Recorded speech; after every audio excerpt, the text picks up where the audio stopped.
todos. Qué lindo encontrarnos por este medio. Estoy muy agradecida con Dios.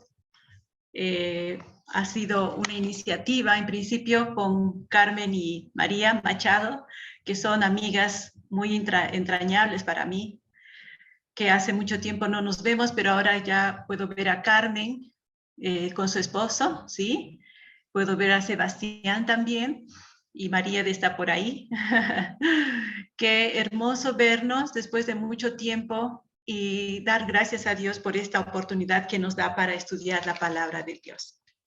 Bueno, había mandado yo una lista como introducción al santuario, porque el santuario es un tema extenso y justamente pues necesitamos introducirnos antes con algunos temas, más que todo para comprender muy bien lo que significa justificación por la fe.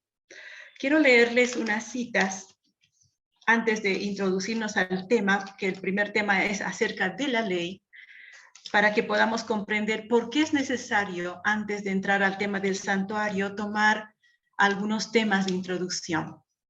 En este libro, Cristo en su santuario, en la página 112 y el párrafo 1, leo lo siguiente. Dice la sierva del Señor: el asunto del santuario fue la clave que aclaró el misterio de la desilusión de 1844. Reveló todo un sistema de verdades que formaban un conjunto armonioso y demostraban que la mano de Dios había dirigido el gran movimiento adventista. Y al poner de manifiesto la situación y la obra de su pueblo, le indicaba cuál era su deber de allí en adelante. Como los discípulos de Jesús, después de la noche terrible de su angustia y desengaño, se gozaron viendo al Señor, así también se regocijaron ahora los que habían esperado con fe su segunda venida. Habían esperado que vendría en gloria para recompensar a sus siervos. Como sus esperanzas se vieron frustradas, perdieron de vista a Jesús y con María al lado del sepulcro exclamaron: se han llevado a mi Señor y no sé dónde le han puesto. Entonces, en el lugar santísimo, contemplaron otra vez a su compasivo sacerdote, que debía aparecer pronto como su rey y libertador. La luz del santuario iluminaba lo pasado, lo presente y lo porvenir. Supieron que Dios los había guiado por su providencia infalible, aunque, como los primeros discípulos, ellos mismos no habían comprendido el mensaje que daban. Este había sido correcto en todo sentido. Al proclamarlo, habían cumplido los designios de Dios y su labor no había sido vana en el Señor. Reengendrados en esperanza viva, se regocijaron con gozo inefable y glorificado. De acá quiero rescatar una frase donde dice que el asunto del santuario fue la clave que aclaró el misterio de la desilusión en 1844. Y lo que sigue, reveló todo un sistema de verdades. Y es eso lo que vamos a empezar a estudiar. Ese sistema de verdades, ¿a qué se refiere? En el libro El Gran Conflicto, en la página 542, párrafo 2, leemos lo siguiente. El conflicto de los siglos, página 542, párrafo 2. En la parte media dice así: el pueblo de Dios debería comprender claramente el asunto del santuario y del juicio investigador. Todos necesitan conocer por sí mismos el misterio y la obra de su gran sumo sacerdote. De otro modo, les será imposible ejercitar la fe tan esencial en nuestros tiempos o desempeñar el puesto al que Dios los llama. Bien, de acá quiero rescatar que claramente el pueblo de Dios debiera comprender claramente Dos cosas, el asunto del santuario y del juicio investigador. Y justamente ya en estos tiempos estamos en tiempo de juicio, ¿no es cierto? En Joya de los Testimonios, tomo 1, página 99, y el párrafo 2, leemos lo siguiente. Párrafo 1, sí, párrafo 1. Joya de los Testimonios, tomo 1, página 99, párrafo 1, dice así. La única seguridad consiste ahora en buscar como un tesoro escondido la verdad revelada en la palabra de Dios. Los temas del sábado, la naturaleza del hombre y el testimonio de Jesús son las grandes e importantes verdades que se han de comprender. Resultarán como un ancla que sostenga al pueblo de Dios en estos tiempos peligrosos. Pero la masa de la humanidad desprecia las verdades de la palabra de Dios y prefiere escuchar las fábulas. De este párrafo comprendemos que hay temas muy importantes y se refiere justamente a ese sistema de verdades. Dice, los temas del sábado, la naturaleza del hombre y el testimonio de Jesús son grandes e importantes verdades que se han de comprender y van a resultar como un ancla que sostenga al pueblo de Dios en estos tiempos peligrosos. Vale decir que el tema del santuario tan extenso, tan profundo, donde podemos encontrar la verdad acerca de cómo el hombre es justificado delante de Dios, pues no solamente es la simbología, el ritualismo que se llevaba a cabo en el santuario terrenal, sino también vamos a introducirnos en el santuario celestial donde se está gestando nuestra salvación mediante Cristo Jesús. Pero antes de entrar de lleno al santuario, porque allí está la justificación por la fe, necesitamos comprender la gravedad de nuestra condición. Cuando Adán y Eva desobedecieron a Dios, pues estaban condenados y su descendencia. La condenación, bueno, son varias, y entre ellas la muerte eterna. Y justamente para evitar esa muerte eterna es que Cristo vino a esta tierra para preparar todo un sistema de salvación, para que ahora, como representante nuestro, pueda gestar nuestra salvación delante de Dios y de la ley. Porque el problema del hombre consiste en que transgredió la ley de Dios, una ley eterna, soberana, por la cual nuestro Dios gobierna y ejerce su teocracia en todo el universo. Así que vamos a entrar a este tema acerca de la ley y luego viernes tras viernes iremos contemplando otros temas, por ejemplo, como la naturaleza de Adán antes de su caída, la naturaleza de Adán después de su caída, la naturaleza humana de Cristo, que es muy importante también. Luego veremos lo que es evangelio, en qué consiste el evangelio. Y entraremos al santuario y, si Dios nos permite, entraremos al libro de Daniel. Bien, ahora permítame compartir pantalla para que podamos empezar.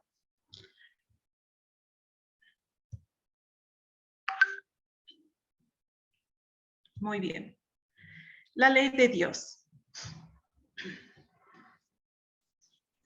Bien, nosotros conocemos muy bien este tema, lo hemos estudiado cuando hemos conocido la palabra de Dios por primera vez, pero la ley es profunda y amplia, así que vamos a ver algunos aspectos en esta noche. Lean conmigo, está todo así escrito, porque voy a compartir este PowerPoint, voy a compartir en PDF todo el tema también para que ustedes puedan imprimirlo si quieren, repasarlo y para que puedan compartirlo. En realidad vamos a capacitarnos más para dar razón de nuestra fe cuando se nos demande. Dice así, el mundo religioso en la actualidad está dividido en diversos aspectos Perdón. Aquí tengo una. Ahora sí. Perdone. El mundo religioso en la actualidad está dividido en diversos aspectos de las doctrinas bíblicas. Una de las verdades que ha sido y es mal entendida es concerniente a la ley de Dios. Por un lado tenemos al perfeccionismo o legalismo y por otro lado el antinomianismo. Antinomianismo es contra la ley. Este último ha desechado parcialmente la ley, cuyos defensores afirman que con la muerte y resurrección de Cristo, la ley de Dios caducó. Aunque su ataque no es a toda la ley, sino el argumento es que el sábado, cuarto mandamiento, no se debe guardar porque con la muerte de Cristo terminó. Pero la palabra de Dios dice, porque cualquiera que hubiere guardado toda la ley y ofendiere en un punto, es hecho culpable de todos. Santiago 2:10.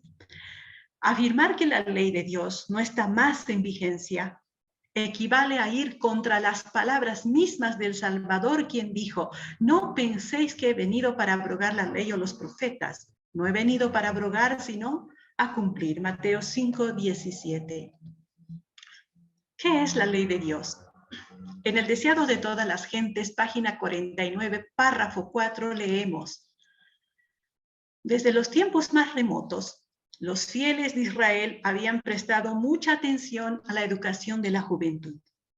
El Señor había indicado que desde la más tierna infancia debe enseñarse a los niños su bondad y grandeza, especialmente en la forma en que se revelaban en la ley divina y en la historia de Israel.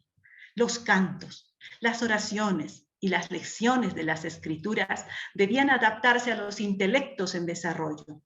Los padres debían enseñar a sus hijos que la ley de Dios es una expresión de su carácter y que al recibir los principios de la ley en el corazón, la imagen de Dios se grababa en la mente y el alma. Camino a Cristo, página 59, párrafo 3, leemos. La ley de Dios es una expresión de su misma naturaleza, es la personificación del gran principio del amor y en consecuencia el fundamento de su gobierno en los cielos y en la tierra. Joyas de los testimonios, página 270, párrafo 1, leemos. La ley de Dios existía antes de la creación del hombre, o de lo contrario Adán no podría haber pecado. Después de la transgresión de Adán, los principios de la ley no fueron cambiados, sino que fueron definidamente ordenados y expresados para responder a las necesidades del hombre en su condición caída. Leemos en Patriarcas y Profetas, página 378, párrafo 1. Cuando Adán y Eva fueron creados, recibieron el conocimiento de la ley de Dios, conocieron los derechos que la ley tenía sobre ellos. Sus preceptos estaban escritos en sus corazones. También en el mismo libro, Patriarcas y Profetas, leemos en la página 35, párrafo 0. Pero mientras que en la naturaleza todo está gobernado por leyes naturales, solamente el hombre entre todos los oradores de la tierra está sujeto a la ley moral. El hombre, obra maestra de la creación, Dios le dio la facultad de comprender sus requerimientos para que conociese la justicia y la benevolencia de su ley y su sagrado derecho sobre él. Y del hombre se exige una respuesta obediente, como encontramos en Génesis capítulo 2, versículos 2 y 3, donde el Señor establece el séptimo día de la creación y que está en la ley de Dios. Y en Génesis 2, 16 y 17 encontramos las condiciones de la obediencia y la desobediencia a la ley de Dios, cuando Dios les dijo que todo árbol pueden comer, pero del árbol que está en el huerto, en el centro, pues no pueden comer de él, porque el día que coman de ese árbol morirán. Ahora, ¿a qué se refiere la ampliación de la ley? En Deuteronomio 31, 26 leemos, tomad este libro de la ley y ponedlo al lado del arca del pacto de Jehová nuestro Dios y esté allí por testigo contra ti. Moisés había recibido los 10 mandamientos y luego recibió la ampliación de esa ley, que eran estatutos, derechos, dichos de Dios. Era una ampliación de esa ley y le dijo que que ponga esa ampliación al lado del arca en un rollo. Leemos en Patriarcas y Profetas, página 231, párrafo 3. En los libros grandes está ahí la cita. A Moisés se le ordenó que escribiera, como Dios se lo había mandado, derechos y leyes, con instrucciones minuciosas respecto a los que el Señor requería. Estas instrucciones relativas a los deberes del pueblo para con Dios, a los de unos para con otros y para con los extranjeros, no eran otra cosa que los principios de los 10 mandamientos ampliados y dados de una manera específica para que ninguno necesitara errar. Tenían por objeto resguardar la santidad de los 10 preceptos grabados en las tablas de piedra. Ahora, ¿qué es el espíritu de la ley? En Romanos 7:14 leemos, porque sabemos que la ley es espiritual, mas yo soy carnal, vendido al pecado. El libro de Hebreos habla del espíritu de la ley, que tiene que ver en su ampliación, ¿con qué? Con pensamientos, intenciones, motivos y deseos. Quiere decir que no solamente son actos. La ley no solamente contempla los actos, también contempla pensamientos, intenciones, motivos, deseos. En Hebreos 4:12 leemos, porque la palabra de Dios es viva y eficaz y más cortante que toda espada de 2 filos y penetra hasta partir el alma y el espíritu, las coyunturas y los tuétanos, y discierne los pensamientos y las intenciones del corazón. Ahora vamos a ver ejemplos del espíritu de la ley. En Mateo 5, 21, 22 leemos, ¿oísteis que fue dicho a los antiguos, no matarás? Y cualquiera que matare será culpable de juicio. Pero yo os digo que cualquiera que se enoje contra su hermano será culpable de juicio. No matar es enojo, insulto. En 1 de Juan 3:15 dice, todo aquel que aborrece a su hermano es homicida. Y sabéis que ningún homicida tiene vida eterna permanente en él. Así que aborrecer es homicidio, asesinato. No chismear. En Levíticos 18, 16 al 18 leemos, no andarás chismeando entre tu pueblo, no atentarás contra la vida de tu prójimo, yo Jehová. No aborrecerás a tu hermano en tu corazón, razonarás con tu prójimo para que no participes de su pecado. No te vengarás, ni guardarás rencor a los hijos de tu pueblo, sino amarás a tu prójimo como a ti mismo, yo Jehová. Así que no rencor, no venganza, porque si hay rencor y venganza, es como matar el cuerpo. No matar el cuerpo de uno mismo. En Levíticos 13:17 leemos, estatuto perpetuo será por vuestras edades, donde quiera que habitéis, que ninguna grosura ni ninguna sangre comeréis.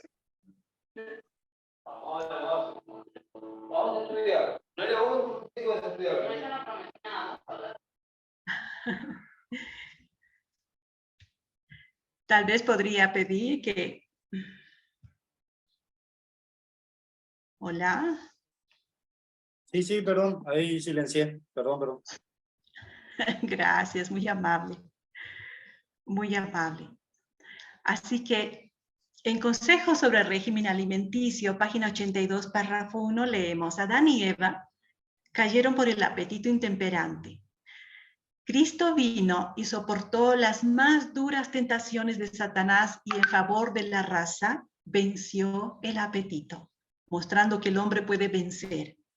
Así como Adán cayó en el apetito y perdió la bendición del Edén, los hijos de Adán, o sea, los descendientes, pueden por medio de Cristo vencer el apetito y por la temperancia en todas las cosas volver a conquistar el Edén. Así que las leyes de la salud están dentro de los 10 mandamientos, porque matar el cuerpo significa no tratar este cuerpo que Dios nos ha dado, ¿no es cierto?, de forma intemperante, dando gusto al apetito pervertido y depravado que por naturaleza tenemos. Y Así que de las leyes de la salud están dentro de los 10 mandamientos.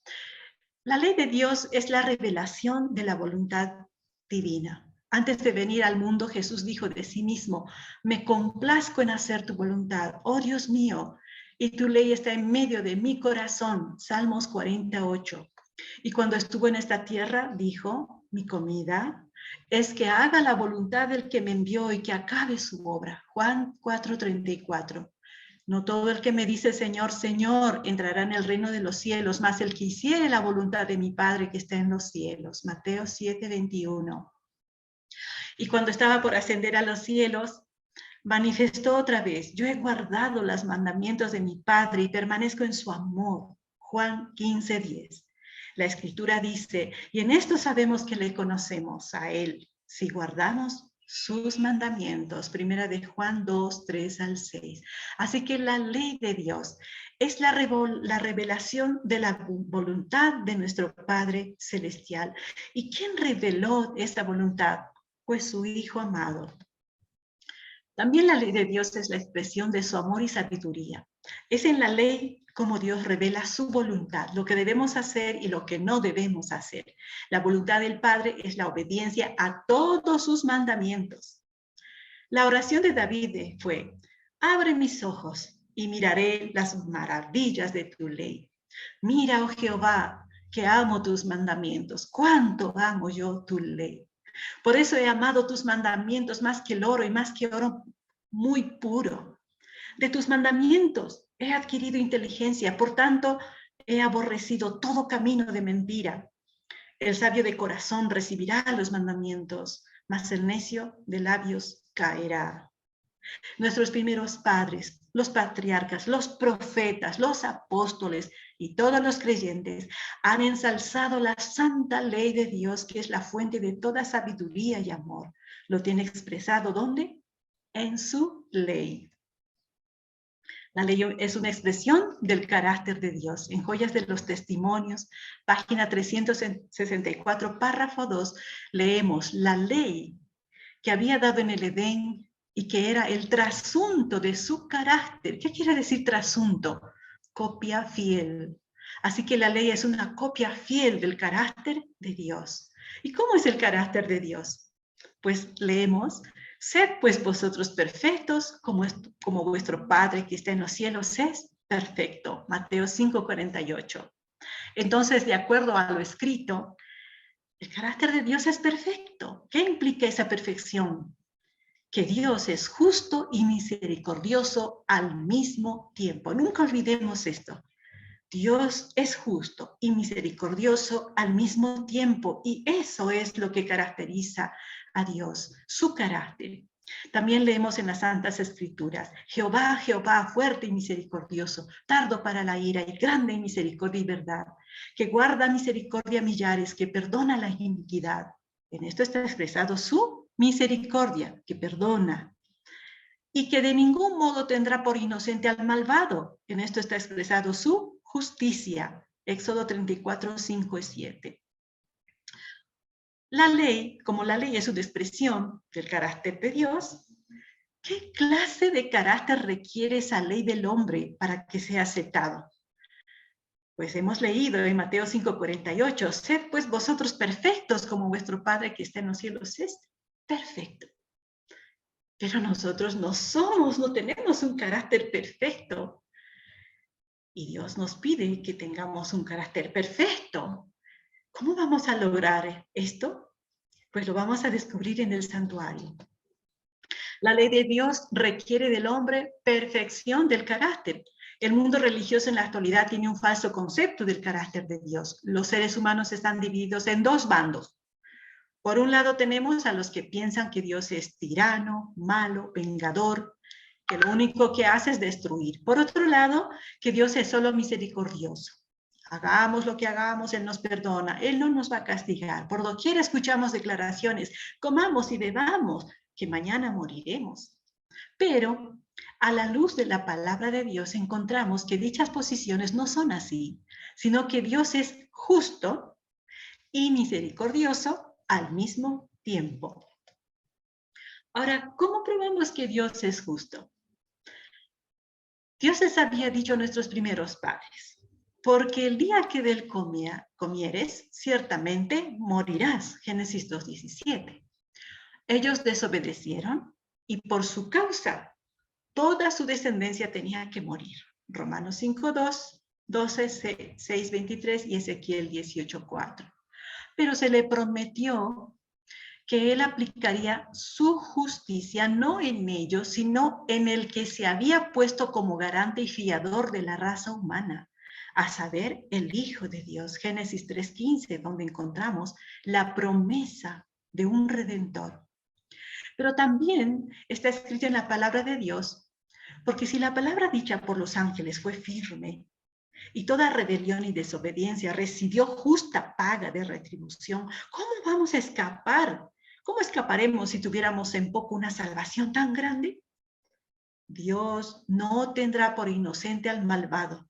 Si seguimos incurriendo en la desobediencia, recibiremos justa paga. Y ahí tenemos las citas que en algún momento ustedes pueden leer. Ahora, ¿cómo probamos que Dios es misericordioso? Se les prometió a Adán y Eva el perdón. Y para que ellos no mueran tenían que confesar sus pecados y ejercitar fe en un Salvador que iba a venir, simbolizado en el sacrificio de los corderos. Y para nosotros también está escrito, cercano está Jehová a los quebrantados de corazón y salvará a los contritos de espíritu. Al corazón contrito y humillado no despreciarás tú, oh Dios. Así que Dios es justo y misericordioso al mismo tiempo. Y esto es muy importante recalcar porque la humanidad tiene un concepto falso acerca del carácter de Dios. Satanás lo desfiguró en todos estos 4, 5, casi 6,000 años de pecado en este planeta Tierra. Y él ha hecho creer al mundo entero que Dios es demasiado severo y que está listo para castigar cuando se porta mal. Y que su misericordia solamente es para unos cuantos. Justamente nosotros tenemos que tomar este tema de la ley y decir que la ley es un trasunto de su carácter. Es una copia fiel del carácter de Dios. Y que el carácter de Dios consiste en misericordia y justicia al mismo tiempo. Esto es importante, porque Dios ama al pecador, pero odia el pecado. Ahora, la ley también es una expresión de la naturaleza santa de Dios. En 1 de Pedro 1:15-16 leemos, sino como aquel que os ha llamado es santo, porque escrito está, sed santos, porque yo soy santo. De manera que la ley a la verdad es santa y el mandamiento santo. Romanos 7:12. Tu ley es verdad, todos tus mandamientos son justos. Como la ley es una expresión de la naturaleza santa de Dios, ¿qué clase de naturaleza requiere la ley de Dios del hombre para que sea aceptado? Así que la ley requiere una naturaleza sin mancha de pecado, o sea, santa. ¿Qué requiere la ley? ¿Cuál es el requerimiento de la ley para el hombre? Que sea sin mancha de pecado, que sea santo. ¿Y nosotros estamos sin mancha de pecado? Oh, no, por supuesto que no. Así que necesitamos a alguien que sea santo. Y allí también entra el tema del santuario. Otra cosa, que la ley es el fundamento del gobierno de Dios en los cielos y en la tierra. Dice en Salmos 89:14, justicia, que es la ley, y juicio son el cimiento de tu trono. Misericordia y verdad van delante de tu rostro. Nube y oscuridad alrededor de él. Justicia y juicio son el asiento de su trono. Salmos 97:2. ¿Qué es justicia? En Deuteronomio 6:25 y Salmo 119:172 vamos a encontrar, y tendremos justicia cuando cuidaremos de poner por obra todos estos mandamientos. Poner por obra los mandamientos es obedecer. Por las Escrituras vemos que justicia es obediencia a la ley de Dios. Ahora, ¿qué condición debía cumplir Adán para mantenerse en estado de perfección y aceptado para con Dios y vivir eternamente? Pues Dios le dijo en Génesis 16, 17, recordamos que le dijo de todos los árboles pueden comer, pero del árbol de la ciencia del bien y mal no comerán, porque el día que coman van a morir. Esa era la condición para que Adán y Eva se mantengan en un estado de perfección y aceptación delante de Dios y de la ley y vivir eternamente. Ahora, la condición era la obediencia perfecta y perpetua a la ley de Dios. Preguntamos, ¿ha cambiado Dios esta condición porque el hombre ha caído en el pecado? Romanos 2:13 dice, los hacedores de la ley serán justificados. No ha cambiado. Dios no ha cambiado, ni cambiará la condición para ser aceptados y tener la vida eterna. Tal condición es obediencia perfecta y perpetua a la santa ley de Dios, Efesios 1:6. Queda entonces demostrado bíblicamente que la ley es el fundamento, el cimiento, el asiento, la base del gobierno de Dios en el cielo y en la tierra. En este mundo, todos los gobiernos terrenales gobiernan a sus súbditos mediante una ley. De lo contrario, sería un caos terrible. ¿Y cuánto más el gobierno de Dios? Dios requiere del hombre obediencia perfecta y perpetua a la ley de Dios. En Patriarcas y Profetas, página 30, párrafo 2, leemos, Dios hizo al hombre recto, le dio nobles rasgos de carácter, sin inclinación hacia lo malo. La obediencia perfecta y perpetua era la condición para la felicidad eterna. Ahora pregunto otra vez, ¿ha cambiado Dios esta condición? No. Aún después de la caída, el requerimiento de la ley de Dios es una obediencia perfecta y perpetua. ¿La tenemos? No la tenemos. Así que necesitamos de alguien que ha obedecido perfecta y perpetuamente la ley de Dios. ¿Quién es? Pues es nuestro Salvador Jesús. Y en el tema del santuario veremos cómo Él, delante de Dios y de la ley, intercede por nosotros para que seamos aceptados y para que su obediencia nos sea imputada. La ley de Dios es inmutable e inalterable. Salmos 89, 33, 34 dice, mas no quitaré de él mi misericordia, ni falsearé mi verdad, no olvidaré mi pacto, ni mudaré lo que ha salido de mis labios, porque yo, Jehová, no me mudo, no cambio. Toda buena dádiva y todo don perfecto desciende de lo alto del Padre de las luces, en el cual no hay mudanza ni sombra de variación. Santiago 1:17. Dios mismo había declarado a Moisés, no añadiréis a la palabra que yo os mando, ni disminuiréis de ella, para que guardéis los mandamientos de Jehová nuestro Dios que yo os ordeno. Cristo dijo, porque de cierto os digo, hasta que perezca el cielo y la tierra, ni una jota, ni una tilde perecerá de la ley. Mateo 5:18. La ley de Dios por su naturaleza misma entonces es inmutable e inalterable, no cambia. La ley de Dios es eterna. En Salmo 119, 142 leemos, tu justicia, tu ley, es justicia eterna, y tu ley, la verdad. Hasta la eternidad, oh Jehová, permanece tu palabra en los cielos. Salmo 119, 89. Seguros son tus preceptos establecidos para siempre, jamás. Salmo 7, 8.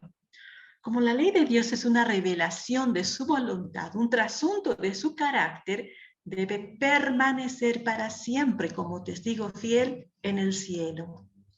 La ley de Dios no es creada, sino dada a conocer. Por tanto, al Rey de los siglos, estamos hablando de siglos, inmortal, invisible, al solo sabio Dios, sea honor y gloria por los siglos de los siglos. Amén.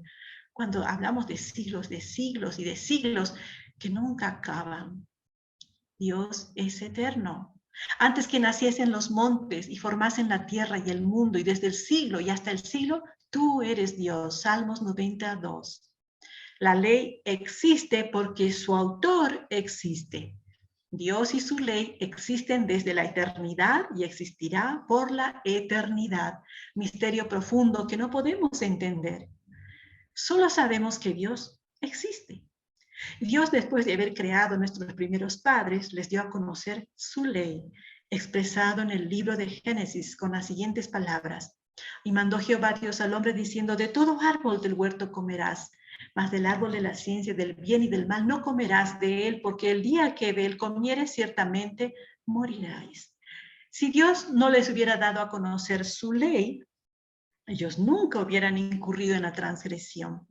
Mas ellos, cual Adán, traspasaron el pacto, allí prevaricaron contra mí. Oseas 6:7. El apóstol, inspirado por el Espíritu Santo, escribió, uno solo es el dador de la ley que puede salvar y perder. Santiago 4:12. Y el profeta Isaías dice, porque Jehová es nuestro juez, Jehová es nuestro legislador, Jehová es nuestro rey, él mismo nos salvará. Dios es el legislador, es el que dio la ley, no es el que la creó recién. Siempre existió esa ley eternamente, de siglos en siglos.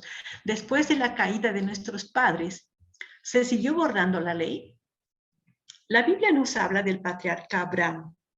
Él existió y vivió mucho antes de que exista la nación de Israel, ¿no es cierto? Así que la palabra de Dios nos dice, por cuanto yo Abraham mi voz y guardó mi precepto, mis mandamientos, mis estatutos y mis leyes. Así que podemos ver que la ley no existe desde que el pueblo de Israel en el desierto y desde el Sinaí lo proclamó el Señor y después les dio en tablas de piedra. No, Abraham ya obedecía esa ley. Y antes del Sinaí, dice, y partiéndole de Elim, toda la congregación de los hijos de Israel vino al desierto de Sin, que está entre Elim y Sinaí.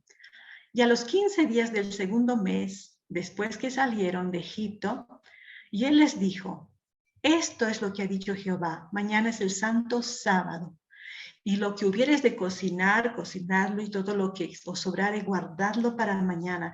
Ellos lo guardaron hasta la mañana, según que había mandado, y no se pudrió, ni hubo en él gusano. Y dijo Moisés, comedlo hoy, porque hoy es sábado de Jehová, hoy no lo hallaréis en el campo.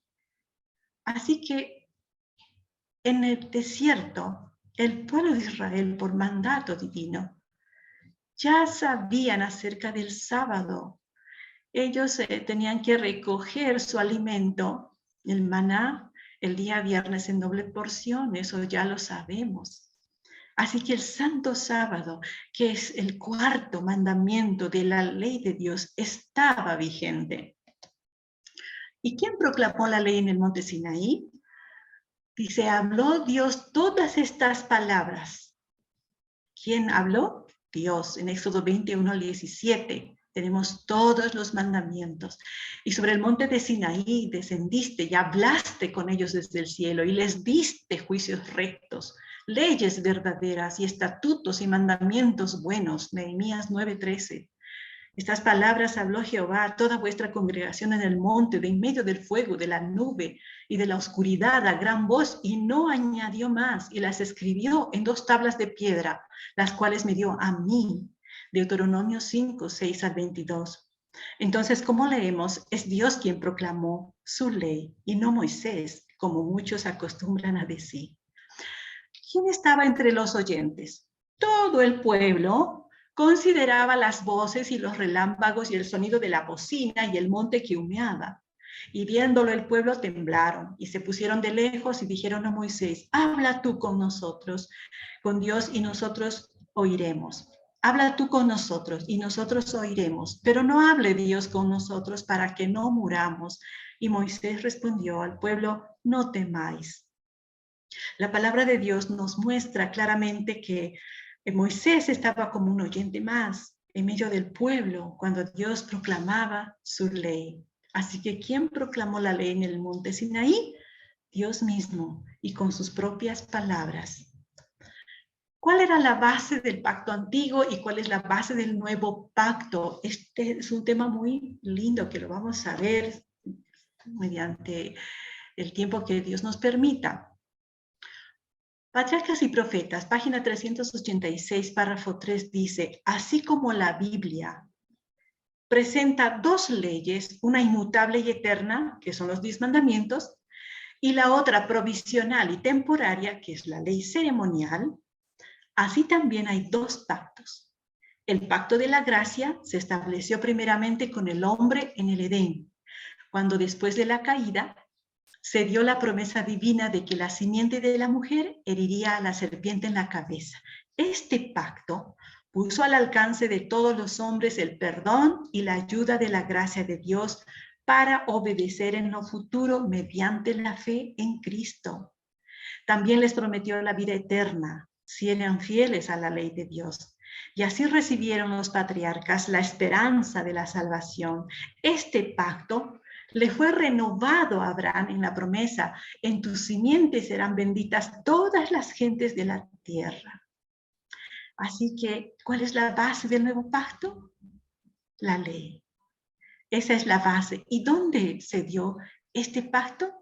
Génesis 3:15, cuando Dios prometió a la raza humana caída un Salvador. Este pacto, dice, puso al alcance de todos los hombres el perdón, la ayuda de la gracia de Dios para obedecer en lo futuro mediante la fe en Cristo.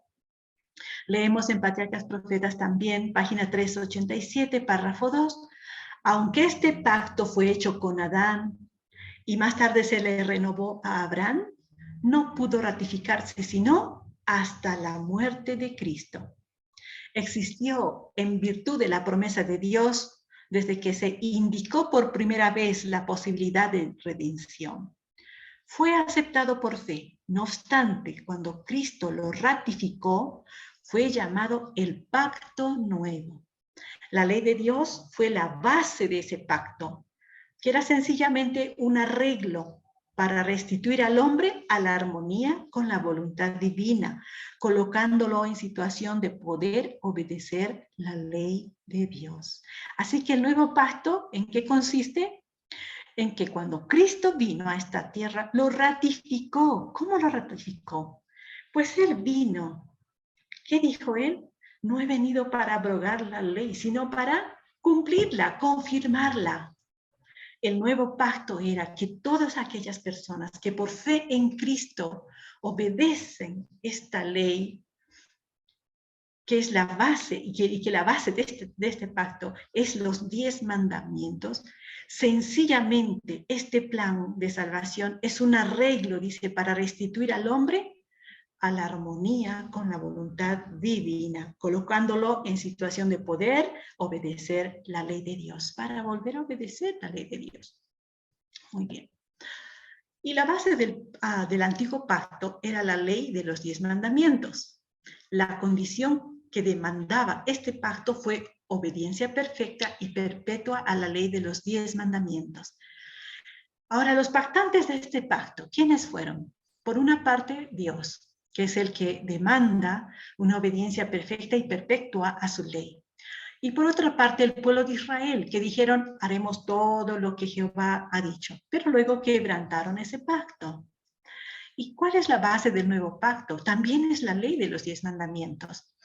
Y la condición del nuevo pacto sigue siendo la misma, obediencia perfecta y perpetua a la ley de los 10 mandamientos.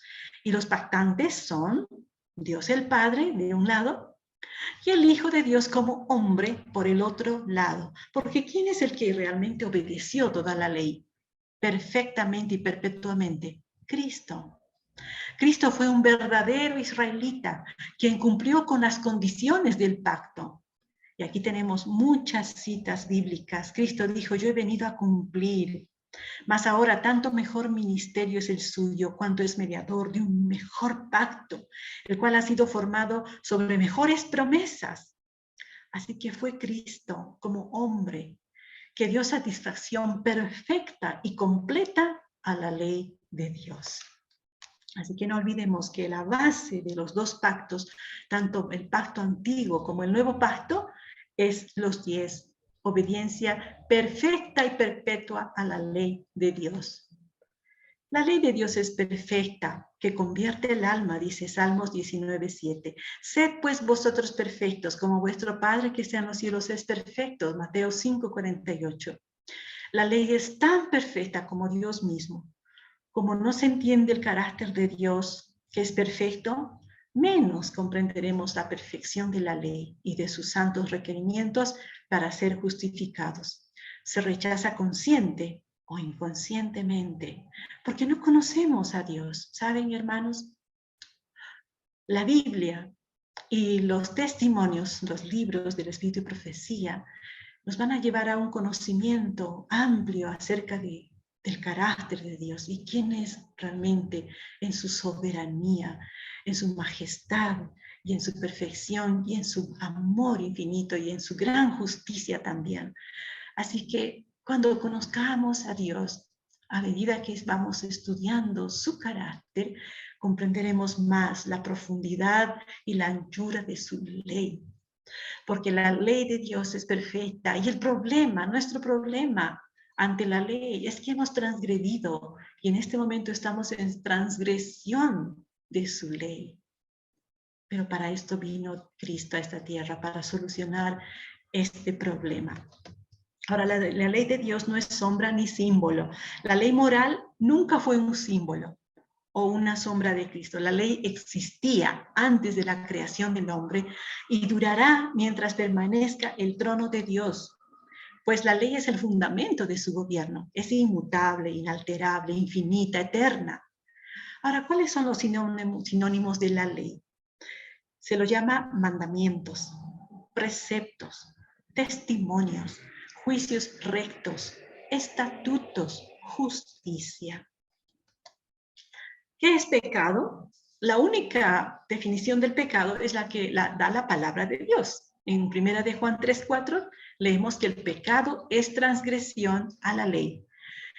En Mensajes Selectos, tomo 1, página 400, párrafo 2, dice: cuando la mente es atraída a la cruz del Calvario, en una visión imperfecta, Cristo es discernido en la vergonzosa cruz. ¿Por qué murió? A consecuencia del pecado. ¿Y qué es pecado? La transgresión de la ley. Entonces se abren los ojos para ver el carácter del pecado. La ley es quebrantada, pero no puede perdonar al transgresor. Cuando miramos a Cristo en la cruz, ¿qué estamos mirando? Un ser divino humano que muere allí, pero ¿por qué muere? A consecuencia del pecado.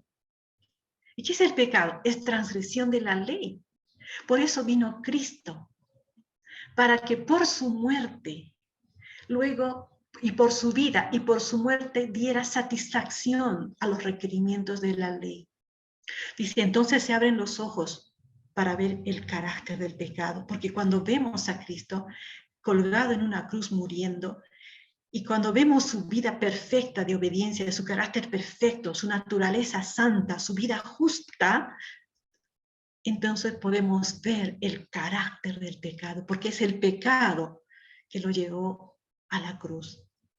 En Conflicto de los Siglos, página 547, párrafo 0, leemos: la única definición del pecado es la que da la palabra de Dios. El pecado es transgresión de la ley.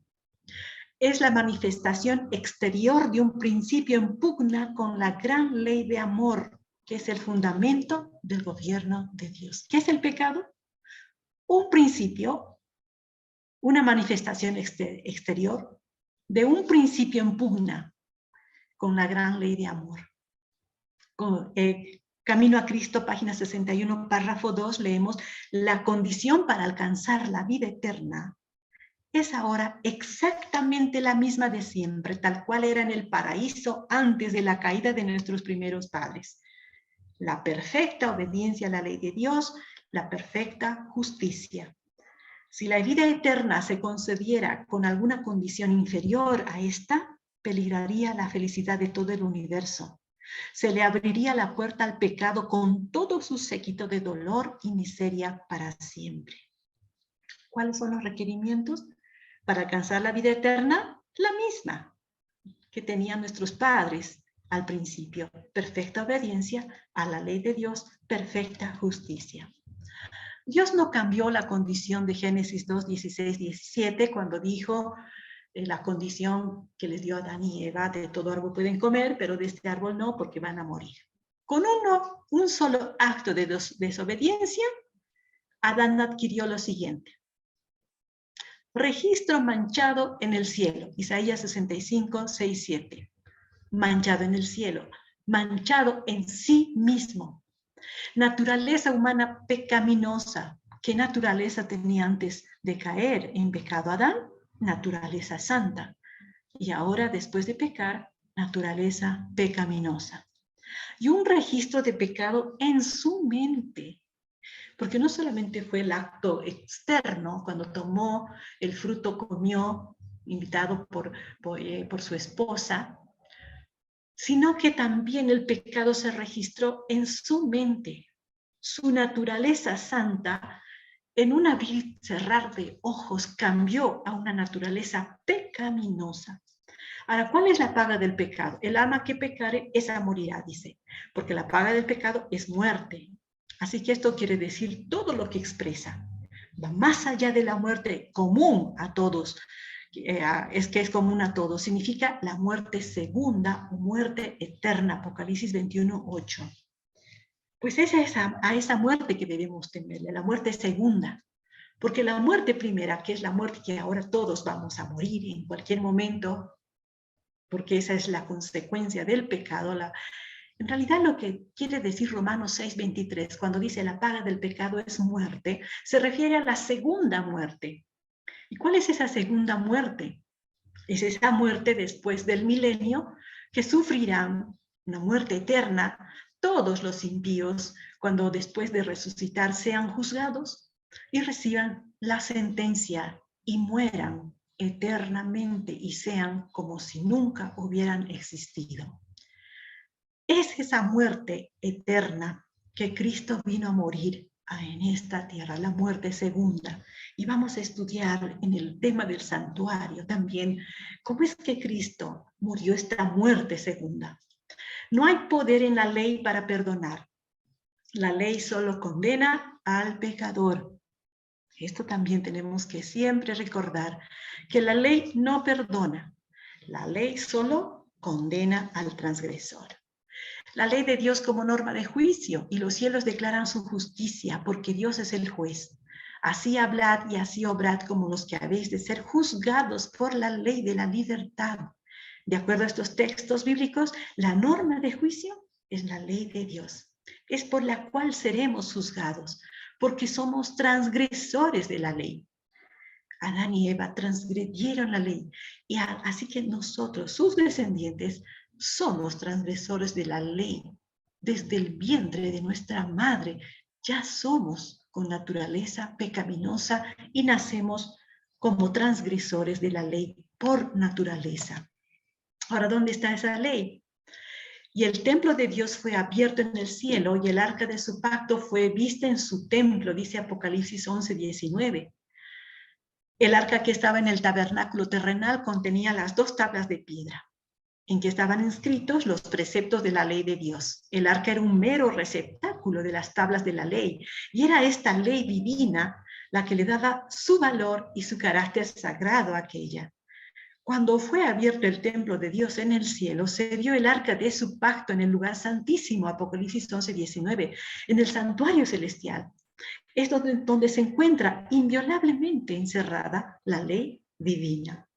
La ley promulgada por el mismo Dios entre los truenos del Sinaí y escrita por su propio dedo en las tablas de piedra. La ley de Dios que se encuentra en el santuario celestial es el gran original del que los preceptos grabados en las tablas de piedra y consignados por Moisés en el Pentateuco era copia exacta. Como la ley de Dios es una revelación de su voluntad, un trasunto de su carácter, debe permanecer para siempre como testigo fiel en el cielo. En el corazón mismo del decálogo se encuentra el 4º mandamiento, tal cual fue proclamado originalmente: acordarte haz del día sábado para santificar. Así que, ¿dónde está esta ley? En el arca. ¿Y dónde está el arca? en el lugar santísimo del santuario celestial. Apocalipsis 11, 19. Ahora, ¿cuáles son los requerimientos de la ley? Deseado de todas las gentes, página 710, última parte leemos. La ley requiere justicia, una vida justa, un carácter perfecto, y eso no lo tenía el hombre para darlo. No puede satisfacer los requerimientos de la santa ley de Dios, pero Cristo, viniendo a la tierra como hombre, vivió una vida santa y desarrolló un carácter perfecto. Ofrece estos como don gratuito a todos los que quieran recibirlos. Su vida reemplaza la vida de los hombres. Así tienen remisión de pecados pasados por la paciencia de Dios. Más que esto, Cristo imparte a los hombres atributos de Dios, edifica el carácter humano a la semejanza del carácter divino y produce una hermosa obra espiritualmente fuerte y bella.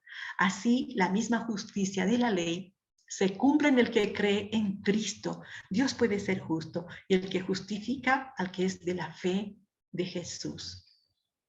Así que, ¿cuáles son los requerimientos de la ley? Justicia, vida justa, un carácter perfecto, pero eso nosotros no tenemos para dar a la ley. No podemos satisfacer esas demandas de la ley, imposible. No podemos satisfacer esos requerimientos santos. Pero Cristo dice, viniendo a esta tierra como hombre, vivió una vida santa y desarrolló un carácter perfecto y tuvo una obediencia perfecta. Y ahora ofrece, dice, estos dones, su carácter perfecto, su vida santa, su naturaleza santa, su vida justa, su obediencia perfecta, dice, ofrece esto como un don gratuito a todos los que quieran recibirlos. Su vida reemplaza la vida de los hombres. Quiere decir que cuando yo me acerco en oración y mi intercesor en el cielo, nuestro Salvador Jesús, intercede ante Dios y la ley, el Padre no nos acepta, perdona, porque hay un mérito en nosotros, sino por los méritos de su Hijo amado. Y en Cristo nos perdona, en Cristo nos justifica o acepta. Y porque Él lo pide y le ruega al Padre, el Padre nos da el bautismo del Espíritu Santo cada día. Así que dice, así tienen remisión de los pecados pasados. Perdón, remisión es perdón. Por la paciencia de Dios, y más que esto, Cristo imparte a los hombres atributos de Dios. ¿Y aquí por qué se dice que imparte a los hombres atributos de Dios? Porque Cristo mismo dijo cuando se fue al cielo, ya antes de irse al cielo, dijo, es necesario que yo me vaya para que les mande un consolador. Así que cuando Cristo intercede por nosotros, ruega al Padre, leemos en el deseado de todas las gentes, tu Espíritu Santo, Padre, tu Espíritu Santo, tu Espíritu Santo. Y el Padre, en concilio celestial, decide bautizar al pecador que en Cristo ha sido perdonado, que en Cristo ha sido justificado o aceptado, decide bautizarlo con el Espíritu Santo. Y el Espíritu Santo crea, engendra en nosotros esos atributos de Dios, que no lo tenemos y que está escrito en Gálatas 5, 22 y 23. Más el fruto del Espíritu es amor, gozo, paz, fe, paciencia y todo lo que leemos allí. Dice que edifica el carácter humano a la semejanza del carácter divino cuando nosotros colaboramos y produce una hermosa obra espiritualmente fuerte y bella. Así, la misma justicia de la ley se cumple en el que cree en Cristo. ¡Qué maravilla! ¡Qué hermosa promesa! Y qué gran obra que Dios puede hacer en el ser humano. Ahora, ¿qué exige Dios? Fe y obras. En el libro Fe y Obras, página 52:1, leemos, Dios exige en la actualidad exactamente lo que exigió a la santa pareja en el Edén. Obediencia perfecta a sus requerimientos. Su ley permanece inmutable en todas las edades. La gran norma de justicia presentada en el Antiguo Testamento no es rebajada en el Nuevo Testamento. No es función del Evangelio debilitar las demandas de la santa ley de Dios, sino elevar a los hombres para que puedan guardar sus preceptos. ¿Para qué se debe predicar? En el mismo libro, Fe y Obras, página 100, última parte dice, pero lo más bondadoso que se le puede predicar al pecador es la verdad de los requerimientos de la ley de Dios. Vuelvo a decir, tenemos un gran problema frente a la ley de Dios. Somos transgresores. Así que como somos transgresores y no podemos satisfacer las demandas de esa ley, los requerimientos de esa ley que exige una obediencia perfecta, un carácter perfecto, que no lo tenemos, necesitamos un sustituto. Alguien que satisfaga todos esos requerimientos, y el único que los satisface es nuestro Señor Jesucristo. Así que lo más bondadoso que podemos predicarle al pecador son los requerimientos de la ley de Dios. Decirle, somos transgresores de la ley, pero Dios ha mandado la solución, y la solución es Cristo. ¿Cómo consideró Jesús la ley que él mismo dio?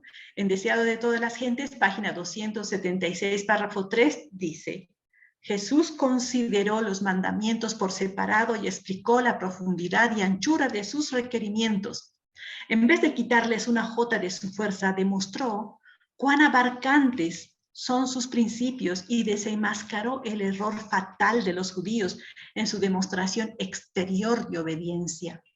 Declaró que por el mal pensamiento o la mirada concupiscente se quebranta la ley de Dios. El que toma parte en la menor injusticia está violando la ley, degradando su propia naturaleza moral. El homicidio existe primero en la mente. El que concede al odio un lugar en el corazón está poniendo los pies en la senda del homicida, y sus ofrendas son aborrecibles para Dios. Así que, ¿cómo consideró Jesús la ley que él mismo dio? Pues muy abarcante, muy ancho, que sus requerimientos no solamente son de letra, sino son más profundos. Él amplió la ley y explicó esa extensión, esa ampliación de la ley cuando dijo, oíste que fue dicho, no adulterarás. Pero cualquiera que mire a una mujer para codiciarla, ya adulteró en su corazón. Él amplió la ley y él consideró los mandamientos por separado, explicó su profundidad y anchura de sus requerimientos. Ahora, ¿qué pregunta deberíamos hacernos? A fin de conocerle, que es una devoción matutina, en la página 300, párrafo 1 dice, el amor no hace mal al prójimo. Así, el cumplimiento de la ley es el amor, Romanos 13:10. La cuestión de mayor interés para cada uno debería ser, ¿estoy cumpliendo los requerimientos de la ley de Dios?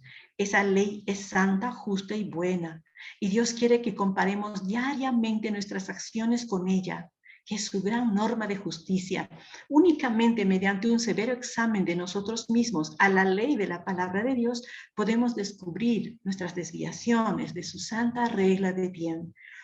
Lo hemos escuchado, la ley es un espejo que nos dice cómo es nuestra condición. Nuestra condición pues es de naturaleza caída, pecaminosa, estamos separados de Dios, destituidos de su gloria, que somos pecadores desde el vientre de nuestra madre, somos desleales con Dios, no amamos, no tenemos amor, ¿no? Todo eso nos dice la ley, pero yo quiero obedecer la ley de Dios. Necesito y quiero cumplirla, pero no la voy a cumplir como un mero acto exterior. Tiene que nacer de mí por el principio del amor. Pero como no tenemos amor originalmente, naturalmente, no tenemos amor los seres humanos, necesitamos ese principio que se nos dé desde el cielo. Y ese principio solamente lo implanta el Espíritu Santo. Por eso Jesús dijo, si me amáis, guardad mis mandamientos. ¿Cómo voy a guardar sus mandamientos si yo no tengo amor a Dios? Necesito que ese amor sea implantado por el Espíritu Santo para que ese amor me lleve a una obediencia verdadera y voluntaria a su ley y que yo pueda hacer y cumplir o obedecer esa ley alegremente, naturalmente. Bien, en Romanos 5:18 dice, por tanto, así como una sola transgresión causó la condenación de todos, también un solo acto de justicia produjo la justificación que da vida a todos. Deseado de todas las gentes, página 710, última parte, dice, la ley requiere justicia, una vida justa, un carácter perfecto, y esto no lo tenía el hombre ya para darlo. Porque no hará nada el Señor Jehová sin que revele su secreto a sus siervos los profetas. En Joyas de los Testimonios leemos, el Señor Dios del cielo no enviará al mundo sus juicios por la desobediencia y la transgresión antes de haber enviado sus atalayas para que den la amonestación. No cerrará el tiempo de gracia hasta que el mensaje haya sido proclamado con más claridad. La ley de Dios ha de ser magnificada. Sus requerimientos han de ser presentados en su verdadero carácter sagrado, para que la gente se vea obligada a decidir en pro o en contra de la verdad. Sin embargo, la obra será abreviada en justicia. El mensaje de la justicia de Cristo ha de resonar de un extremo de la tierra hasta el otro, para preparar el camino del Señor. Esta es la gloria de Dios que termina la obra del tercer ángel. Así que, ¿cuál es la amonestación? La última amonestación que se va a dar al mundo, mis amados, acerca de los requerimientos de la ley de Dios en su verdadero carácter sagrado, para que la gente se vea obligada a decidir en pro o en contra de la verdad. Los requerimientos entonces de la ley de Dios son obediencia y perfecta perpetua a la ley, Romanos 2:13. Carácter perfecto, Mateo 5:48. Vida justa, Levíticos 18:5. Naturaleza sin pecado, Primera de Pedro 1:15-16. Esto es tratado del espíritu de profecía. La ley de Dios requiere. Al caer Adán en el pecado, los requerimientos de la ley no fueron cambiados, ni disminuyeron sus requerimientos para ser aceptados, porque la ley es inmutable y además ahora Adán está bajo condenación de la ley que es muerte eterna. Y esto no es solo un problema de Adán, sino también de su descendencia, pues cuando Adán desobedeció, el pecado entró al mundo y por el pecado la muerte, y la muerte pasó a todos los hombres, pues que todos pecaron. Vemos que la ley de Dios de una parte demanda obediencia perfecta y perpetua, pero también demanda la muerte eterna, que es la paga del pecado. Y si el hombre pagaría su deuda, este desaparecería para siempre de la faz de la tierra, porque nosotros no tenemos nada para dar la ley. No podemos pagar la gran deuda que tenemos. Todos los seres humanos tenemos una cuenta pendiente con la ley. Estamos con un caso pendiente legal ante la ley de Dios en este momento, ¿no?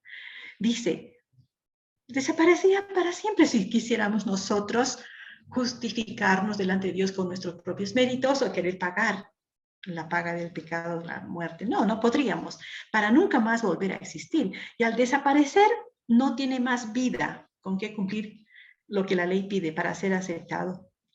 Obediencia perfecta y perpetua a la ley. Pero entonces muchos dirán, es verdad que solos no podemos porque nuestras justicias son como trapos de inmundicia. Pero si con la gracia que Dios nos imparte o teniendo a Cristo morando en nosotros, sí podemos cumplir con los requerimientos. Pero la palabra de Dios nos presenta claramente que la naturaleza humana pecaminosa no será erradicada del hombre hasta que Cristo venga por segunda vez. Y podría eso desanimarnos, ¿no? Porque nuestra naturaleza es pecaminosa, no será erradicada hasta que Jesús venga por segunda vez. Cuando Dios diga, bueno, esto corruptible se viste en incorrupción y esto mortal en inmortalidad. Pero dice, si la gracia que Dios nos imparte y teniendo a Cristo morando en nosotros, podemos cumplir los requerimientos de la ley. Pero eso no nos salva. Solamente nos salva la justicia de Cristo. ¿Y qué es la justicia de Cristo? Es la obediencia a esa ley quebrantada. Pues Él es nuestra justicia. Él es nuestro Salvador. Condenación de la ley de Dios para el infractor. que no sea perdonado, muerte eterna o segunda muerte, y que sea como si nunca hubiera existido. Esa es la condenación de la ley. Condición del hombre, conflicto de los siglos, página 586, párrafo 1, dice: Adán y Eva habían sido perfectamente felices mientras obedecieron la ley de Dios, y esto constituía un testimonio permanente contra el aserto que Satanás había hecho en el cielo, de que la ley de Dios era un instrumento de opresión y contraria al bien de sus criaturas. El hombre Adán, antes de caer en el pecado, tenía en sí mismo todos los requerimientos que la ley pide para ser aceptado, y su posición legal ante Dios era la de aceptado en sí mismo. Pero cuando él cayó en pecado, su condición, su naturaleza cambió. Pero cuando él escuchó la voz del tentador y quebrantó la ley, dejó de tener los requerimientos que la ley demanda para ser aceptado, y su posición legal se cambió a ¿cómo? Rechazado de Dios, deudor, sentenciado a la muerte eterna. También adquirió una naturaleza humana pecaminosa. Adán pasó a odiar la ley que antes amaba, su carácter se volvió imperfecto y su vida pasó a ser injusta. Es necesario también comprender que el Espíritu Santo, al venir a morar en el creyente, no quita la depravación. Y aun cuando el Espíritu Santo more en el creyente, éste sigue poseyendo una naturaleza depravada, al igual que una persona que no acepta a Cristo. Por tanto, el creyente, aun siendo templo del Espíritu Santo en sí mismo, no puede satisfacer las santas demandas de la ley de Dios para ser aceptado y perdonado. Entonces, ¿cuál es la alternativa para poder llenar estas santas demandas de la ley de Dios? Pues la solución para este problema lo estamos presentando en los siguientes temas, y uno muy importante es el Evangelio y la justificación por la fe, que lo vamos a ver cuando tomemos el tema del santuario. Funciones de la ley: nos convence de pecado porque por medio de la ley es el conocimiento del pecado, pero yo conocí el pecado no sino por la ley, porque tampoco conociera la codicia si la ley no dijera no codiciarás. La ley de Dios condena no solo acciones externas, sino condena lo que hacemos, lo que no hacemos, y las intenciones, discierne pensamientos, intenciones del corazón. Así que es importante comprender que la primera función de la ley es imprescindible, que si se ha de creer en el Evangelio. Mediante la ley, Dios revela al hombre su miseria e incapacidad como seres caídos. Solo así podremos apreciar la obra grandiosa que hizo nuestro Señor Jesús. Evangelio, la vida de Cristo, su muerte, su engendramiento, su nacimiento, su vida, su muerte y resurrección, a todo eso se llama Evangelio. Dice que podremos apreciar esa obra grandiosa que hizo nuestro Señor Jesús, y a la vez podremos exclamar con Pablo: miserable de mí, ¿quién me librará de este cuerpo de muerte? Cuando comprendamos la extensión de lo que abarcó la condenación de la ley sobre nuestro Señor Jesús. Y como humano, Él tuvo que vivir y morir, ¿para qué? Para salvarnos de esta condenación. La ley de Dios es tan abarcante como para expresar toda la voluntad de Dios y tener conocimiento, no solo de las acciones externas, sino de los pensamientos e intenciones, los deseos del corazón. ¿Acaso no dice las Escrituras que la palabra de Dios es viva y eficaz y más cortante que toda espada de 2 filos, y que penetra hasta partir el alma y los tuétanos y discierne pensamientos e intenciones del corazón? Las leyes humanas, leemos en Mensajes Selectos, tomo 1, página 254, párrafo 2, dice: las leyes humanas no pueden hacer esto. Solo pueden tratar con las acciones externas. Un hombre puede ser transgresor y sin embargo puede ocultar sus faltas de los ojos humanos. Puede ser criminal, ladrón, asesino o adúltero, pero mientras no sea descubierto, la ley no puede condenarlo como culpable. La ley de Dios toma en cuenta los celos, la envidia, el odio, la malignidad, la venganza, la concupiscencia y la ambición que agitan el alma. pero que no han hallado expresión en acciones externas porque ha faltado la oportunidad, aunque no la voluntad. Y se demandará cuenta de esas emociones pecaminosas en el día cuando Dios traerá toda obra a juicio, juntamente con toda cosa encubierta, sea buena o sea mala. Pero la ley de Dios llega hasta aquellos propósitos secretos, pecaminosos, son con frecuencia pasados por alto, livianamente. Luego veremos la vida de Pablo en algún momento de todo el desarrollo de estos temas, como Pablo, fariseo de fariseos, educado a los pies de Gamaliel, y él solamente pensaba que los actos externos tenían que ver para satisfacer las demandas de la ley. Pero cuando se encontró con Cristo camino a Damasco, en esos 3 días de ceguera, él entendió las abarcantes exigencias de la ley de Dios, que no solamente eran actos externos, sino también pensamientos, intenciones, deseos. El hombre es corrupto y cautivo de Satanás y además desprecia con arrogancia a Dios porque desconoce su corrupción y cautividad, enfermedad y muerte. El primer paso hacia la reconciliación con Dios es la convicción del pecado.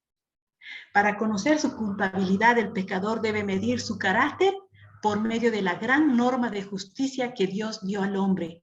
La ley es como un espejo que le muestra la imagen de un carácter perfecto y justo y le permite discernir los defectos de su propio carácter. Bien, la ley es nuestro ayo que nos lleva a Cristo. Cuando el pecador contempla la ley, le resulta clara su culpabilidad y queda expuesta ante su conciencia y es condenado y es convencido de pecado. Y en su necesidad el hombre puede presentar el poderoso argumento, suministrando, exclama, dice, Señor, tú has prometido salvar al que acude a ti en el nombre de tu Hijo.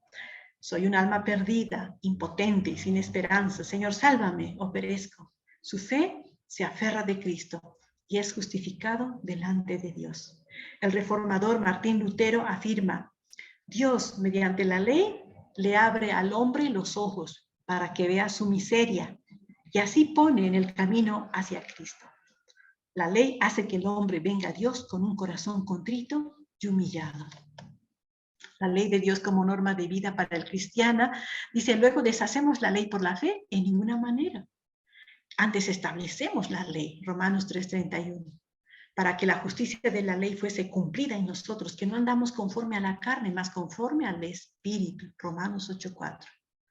La norma del cristiano es la santa ley de Dios. Mensajes selectos, tomo 1, página 269, párrafo 2, leemos. Solo los que reconocen las demandas válidas de la ley moral pueden explicar la naturaleza de la expiación. Cristo vino para mediar entre Dios y el hombre, para hacer al hombre uno con Dios, poniéndole en obediencia a la ley divina. No había poder en la ley para perdonar su transgresión. Solo Jesús podía pagar la deuda del pecador. Pero el hecho de que Jesús haya pagado la deuda del pecador arrepentido no le da licencia para continuar transgrediendo la ley de Dios, sino que debe de allí en adelante vivir en obediencia a esa ley. Es la ley que nos dice que debemos hacer y que no debemos hacer. ¿La muerte de Cristo aprobó o abolió la ley de Dios o parte de la ley?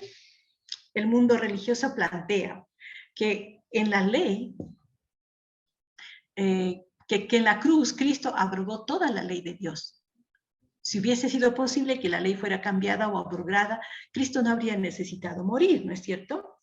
Cristo vino a esta tierra para engrandecer la ley y hacerla honorable, para demostrar que la ley de Dios es inmutable.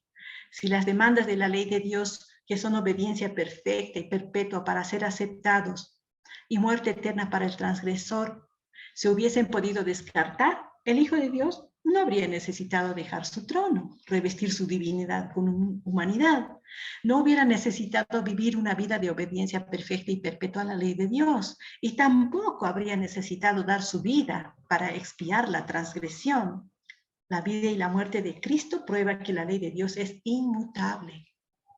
Cuando vemos a Cristo imaginándonos en esa cruz colgado, con una muerte vergonzosa, con un dolor indescriptible que ningún ser humano jamás lo va a experimentar, podemos ver ahí claramente que la ley de Dios es inmutable, nunca va a cambiar, y que la transgresión lleva a la muerte, y eso es lo que hemos heredado. Otra parte de los religiosos plantean que no toda la ley ha sido abrogada, sino solo una parte de ella. Dicen que una parte de la ley ha sido cambiada, el cuarto mandamiento, sábado, séptimo día de la semana, o sea, el mandamiento del día de reposo, con lo que se altera el único de los 10 que revela al Dios verdadero, el creador de los cielos y de la tierra. El argumento es que el sábado fue clavado en la cruz. Y como ha sido clavado, los cristianos profesos ya no tenemos más necesidad de guardar este día. Hemos sido liberados del deber de guardar este mandamiento. Este es uno de los argumentos para anular la vigencia del cuarto mandamiento. Y el otro argumento es que como Cristo resucitó en el año 31 después de Cristo, en el primer día de la semana, el Salvador trasladó el descanso del séptimo día al primer día de la semana. Pero estos argumentos, que no están basados en un escrito, son el cumplimiento de lo que el profeta Daniel predijo muchos siglos antes de su cumplimiento, que los hombres iban a pensar en cambiar los tiempos y la ley de Dios. Este gran engaño que creen los religiosos no ataca toda la ley, sino que induce a los hombres a despreciar un precepto, un punto de la ley. Pero Santiago 2:10 dice, cualquiera que hubiere guardado toda la ley y ofendiere en un punto, es hecho culpable de todos.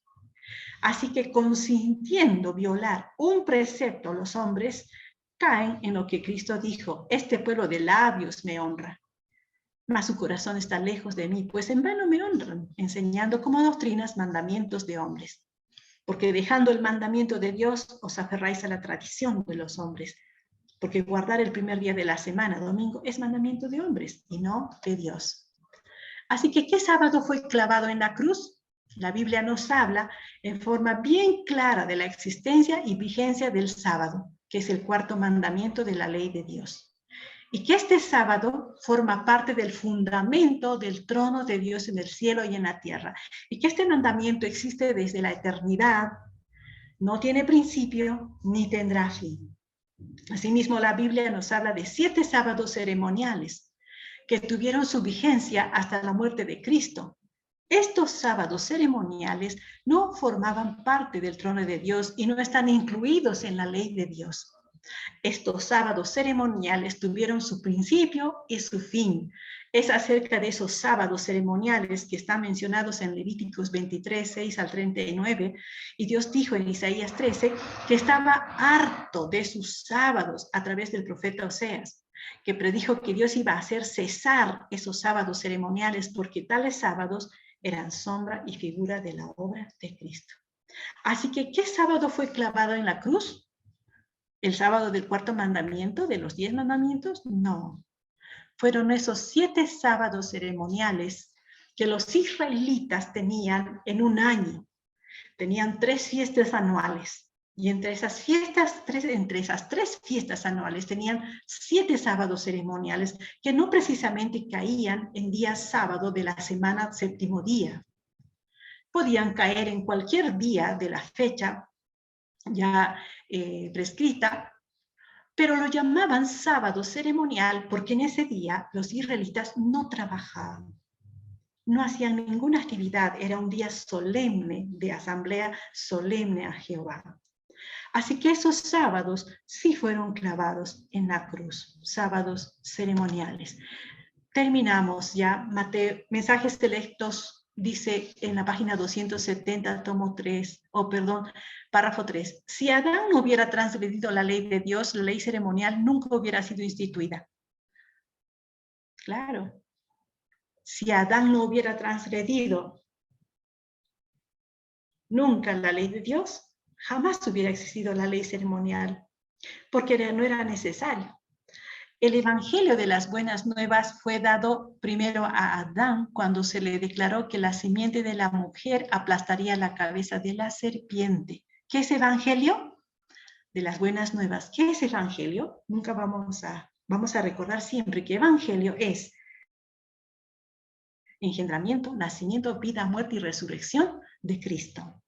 Patriarcas y Profetas, página 378, párrafo 1, leemos: cuando el hombre cayó a causa de su transgresión, la ley no fue cambiada, sino que se estableció un sistema de redención para hacerle volver a la obediencia.